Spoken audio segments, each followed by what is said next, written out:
Quentin Tarantino é um cineasta que frequentemente utiliza o cinema para alterar acontecimentos trágicos ao longo da história humana.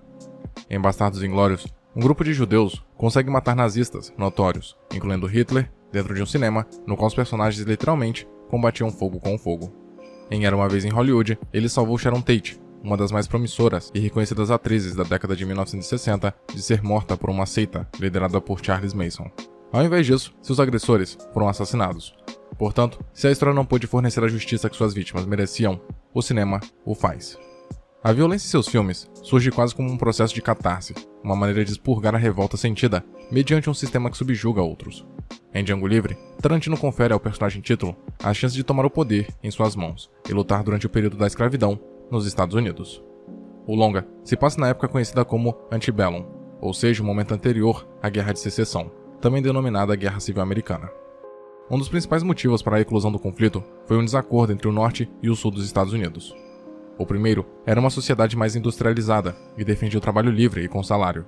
Já o segundo possuía uma economia baseada no sistema plantation e que tinha no cultivo de algodão a sua principal força motriz e cujo trabalho escravo era visto como essencial. A trama do longa ocorre no sul do país em 1858, 2 anos antes da Guerra de Secessão, em algum lugar do Texas. Em sua abertura, é possível ouvir a música tema do personagem título, cuja letra descreve perfeitamente a jornada de Django, de escravo a homem livre, além de sua busca para recuperar a esposa. Ele, no início, encontra-se acorrentado a outros. No entanto, seu caminho se cruza com o do caçador de recompensas Dr. King Schultz, que acaba comprando Django, pois precisa da sua ajuda para reconhecer e pegar os irmãos Britton, 3 criminosos foragidos. Eles rumam então para uma plantação no Tennessee, o local onde estão escondidos. Em uma das cenas mais impactantes e plasticamente bonitas do filme, um dos irmãos Brittle tenta escapar de Django e Schultz através do campo de algodão, mas durante a fuga leva um tiro. Seu sangue mancha os tufos de algodão, uma perfeita representação do vermelho proveniente de um branco racista, manchando o símbolo de opressão dos negros. É uma cena importante uma vez que foi morto em um local que antes dominara, na frente dos escravos, ou seja, pode ser visto como um momento sutil de revanche para estes. Igualmente brilhante é a cena em que um grupo de moradores do Tennessee vão atrás de Schultz e Django, montados em seus cavalos e com sacos na cabeça, uma clara alusão à Ku Klux Klan, grupo racista formado no sul dos Estados Unidos que promovia diversos atos de violência contra a população negra. Na época em que o longa é ambientado, este grupo não havia sido criado ainda. Na vida real, foi fundado 7 anos depois da época em que o longa se passa. A cena satiriza essa organização, apenas acentuando o absurdo de sua mera existência. O cineasta ainda aproveita para criticar o longa de 1915, O Nascimento de uma Nação, uma obra responsável por revolucionar a linguagem cinematográfica, mas que ao mesmo tempo é bastante controversa, por retratar os membros da Ku Klux Klan como heróis. Django Livre pode ser visto como um contra-argumento às ideias apresentadas pelo longa de 1915. Uma das principais influências de Tarantino para o filme é o faroeste. O gênero está fortemente presente em sua ambientação e música, com composições de mestres do gênero, como Ennio Morricone, assim como a utilização do crash zoom, uma técnica cinematográfica muito utilizada em faroestes italianos e que muitas vezes são empregados para aumentar a carga dramática e o impacto de uma cena, como no momento em que Candy é introduzido ao público e aos protagonistas pela primeira vez. Essa técnica também é conhecida como whip zoom, e assim como seu nome sugere, toda vez que é usado no filme, parecem que as imagens são chicoteadas na tela, apenas maximizando a sensação de desconforto causadas pela brusca aproximação. Mas o cineasta não apenas homenageia o faroeste, como também subverte seus exemplares, criando uma releitura moderna que não está focada em mocinhos perseguindo índios, como ocorria em diversos clássicos do gênero, mas na jornada de um homem que outrora escravo consegue ser dono do próprio destino. No processo, consegue resgatar sua amada e lutar de volta contra o sistema que o oprimiu. Mas foi no Spaghetti Western que Tarantino definiu as bases que ergueram este longa, principalmente os trabalhos de Sergio Corbucci. O Spaghetti Western é um subgênero do faroeste, bastante popular nas décadas de 1960 e 1970, produzidas e dirigidas por italianos e filmadas em sua maioria em seu próprio país natal. Um dos nomes mais importantes desse subgênero é Sergio Leone, com obras como Por um Punhado de Dólares e 3 Homens em Conflito. Foram essas produções que contribuíram para a popularização da imagem do anti-herói, personagens muitas vezes moralmente ambíguos e mais complexos. Um destes era o protagonista de Django, clássico de 1966, dirigido por Sergio Corbucci. Nos filmes desse cineasta, não há a imagem clássica do herói de faroeste, mas sim apenas os vilões e suas vítimas. As ações do personagem título são muitas vezes movidas por vingança ou dinheiro, revelando um egoísmo subjacente que costumava trazer sofrimento para si próprio e para pessoas próximas a ele. As obras de Corbucci costumavam retratar as paisagens do Velho Oeste como locais brutais, difíceis de sobreviver e, não raro, povoado por personagens violentos e com códigos morais questionáveis. Tarantino, ao conceber a trama de Django Livre, transferiu essas ideias para os Estados Unidos durante o período antebellum. Quando se tem conhecimento de como o sistema escravocrata funcionava e como sua prática era cruel, a utilização do spaghetti western, principalmente o praticado por Corbucci, não é mais que apropriada. Franco Nero, intérprete do Django original, faz uma participação especial no longa de Tarantino, na cena em que o personagem título soletra seu nome, apenas reforçando a conexão da história com o gênero que o inspirou. O ambiente no qual Django está inserido é igualmente impiedoso, só que a diferença no filme de Tarantino é que, por mais que se trate de uma obra de ficção, o cineasta se baseou em acontecimentos reais. O longa ainda é hábil ao mostrar o desprezo que os brancos tinham pelos negros, como pode ser visto na cena em que ficam chocados por ver um afro-americano montado em um cavalo e na forma pejorativa como se referem aos mesmos.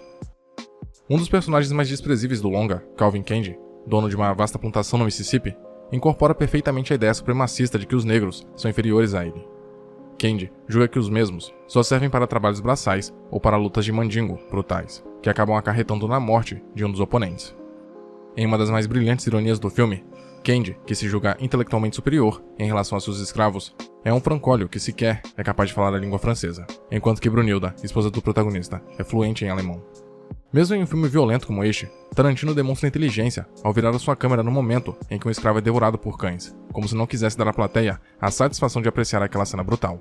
É como se o cineasta não pretendesse adentrar o sofrimento do escravo. Durante o ocorrido, Candy pergunta a Django se ele não se afeta com aquela violência da mesma maneira que Schultz. Sua resposta é fortemente contundente. Estou um pouco mais acostumado aos americanos do que ele. É uma linha de diálogo brilhante, que revela como o sistema escravocrata era impiedoso e injusto, mas que o mesmo era tão enraizado que não fornecia outra opção, a não ser desenvolver tolerância por violências como aquela. Nada mais apropriado que a morte de Candy ocorrer ao levar um tiro e a bala atingir diretamente no centro da flor branca que usava no peito, ferindo exatamente onde mais doía, seu coração branco. A cena cria uma bela rima visual e temática com aquela vista no início, quando o sangue de um dos irmãos Brero mancha os tufos de algodão. Para completar a sagaz ironia deste momento, a última refeição dele foi justamente um bolo branco, que pode ser encarado como um símbolo de seu orgulho e da ilusão de superioridade. Em um de seus últimos instantes de vida, é como se ele tivesse literalmente engolido seu orgulho. Um dos aspectos mais fascinantes da obra é o seu protagonista. Django, no início, é um homem vulnerável e fragilizado, graças à sua condição de escravo, mas à medida que a trama se desenrola, ele vai ganhando força e tomando para si o controle de sua própria vida. Na obra, outro gênero cinematográfico homenageado por Tarantino é o Blaxploitation. Essas produções ganharam bastante popularidade na década de 1970 e eram, em sua maioria, dirigidas, produzidas e estreladas por afro-americanos. O gênero, embora controverso, permitia que artistas negros contassem suas próprias histórias e colocassem seus personagens, que não raro, pudessem ser os heróis da trama, e não apenas os vilões ou coadjuvantes. Estes filmes eram muitas vezes críticas à maneira com que o negro era tratado na sociedade norte-americana. Eram também com frequência combativos, possibilitando que seus protagonistas lutassem contra um sistema opressivo que os subjugava. Um de seus maiores exemplares era Shaft, um detetive que se tornou o ícone do gênero. O sobrenome de Brunilda, Von Shaft, é inspirado neste personagem.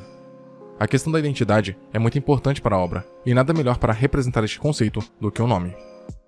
Pouco depois de ganhar a liberdade, é concedido a ele o sobrenome Freeman, que significa literalmente Homem Livre. Após ganhar essa alcunha, é possível ouvir a canção I Got a Name, música que discorre sobre a importância do nome na jornada de um ser humano.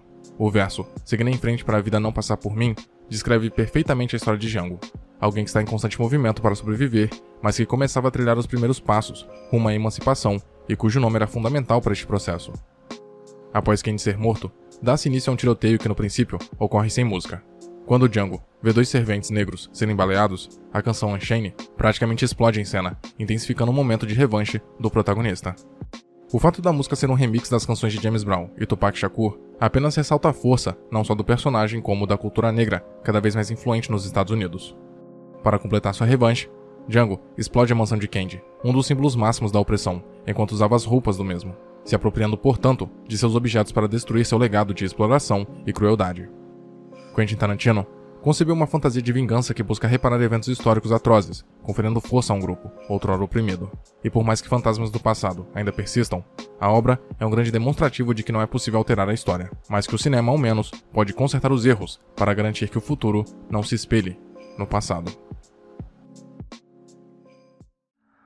Muito obrigado por ter chegado até aqui. Imagino que, de algum modo, esse vídeo tenha sido interessante para você. e por isso peço que o curta e o compartilhe para ajudar a divulgar o conteúdo do canal. Se quiser ajudar e puder, claro, torne-se membro e confira os benefícios de cada nível de assinatura. Na tela tem mais vídeos que talvez possam te interessar. Até a próxima.